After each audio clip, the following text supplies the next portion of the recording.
உன் குழந்தைய பார்த்துருப்பா எனக்கு மேலே பிச்சைப்படணும்னு தோணல. ஊருனா பெருசாக இருக்கோம், படிக்கணும், கைவிட்டோம், எல்லாரையும் கற்று நம்ம சொல்ல வச்சுட்டோம், மாற்றி வந்துருக்கோம். உன் குழந்தைய பார்த்தோன்னே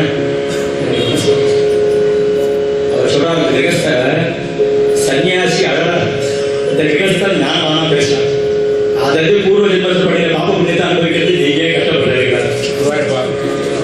பூர்வ ஜென்மத்தில் படிக்கிற பாப்ப புண்ணியத்தை பத்தி கவலைப்படாம இருக்கிறது தான்ப்பா பகவான் நாமா. கை கை எங்க ஐயா ஒரு ஸ்லோகத்தை சொல்றா, ஆக்கியா சக்தியில அயே ஜிஹ்வா பீட்டே ஸ்லோகம், ஏ சிவநாமாவே உன்னை வான் விட்டு ஆத்துக்கு வந்தவாலும் உட்காந்து வைக்கிறதுக்கு ஒரு ஆசனம் போடணும். என் நாக்கு இருக்கிற ஆசனத்தை உன்னை கொடுத்தேன், உட்காந்து வச்சுட்டேன். வந்த வாழ்க்கை ஏதாவது உற்சாகம் கொடுக்கறது.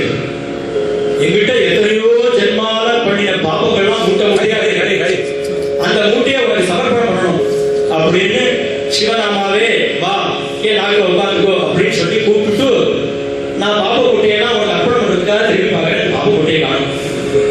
ரெண்டாவது நாள் இந்த சிவான்னு உன்னை கூப்பிட்டே பாரு, அத்தனையும் போயிட்டு உன்னை கூப்பிட்டு உட்காந்து வச்சுட்டு உன்னை மரியாதை பண்ண முடியல, என்னை மகிழ்ச்சிக்கோன்னு ஐயா ஒரு ஆக்கியா அப்படின்னா ஒரு நாமாவுடைய மகிமை எப்படி? அதுதான் நாமாவுடைய மகிமை. அதனால பூர்வ ஜென்ம புண்ணிய பாவம் கொண்டு சொல்றியே, இதெல்லாம் பண்ணியாகணும் பகவான்.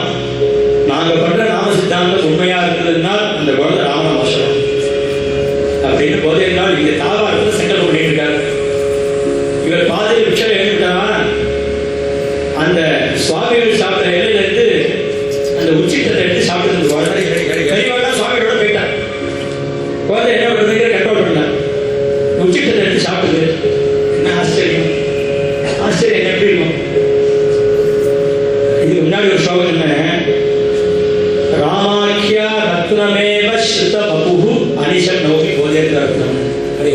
போதேந்திரால் ஒரு லட்சம் ராமநாமா ஜபம் பண்ணாங்க. அந்த ஸ்லோகத்தில் அவர் சரீரம் கூட ராமநாமா தவிர வேற ஒன்றே இல்லை. பிளட்டே ஓடல, ராமநாமா பிளட்டு தான் ஓடினார். அவருடைய உச்சித்தத்தை சாப்பிட்டா அந்த குழந்தை ராமநாமா சொல்றது என்ன ஆச்சரியம். ராமநாமான்னு சொல்லிட்டு அந்த அந்த பட்சணம் என்ன ஆகுன்னு சொல்றதுக்கு தாராளத்துக்கு வந்தது குழந்தை.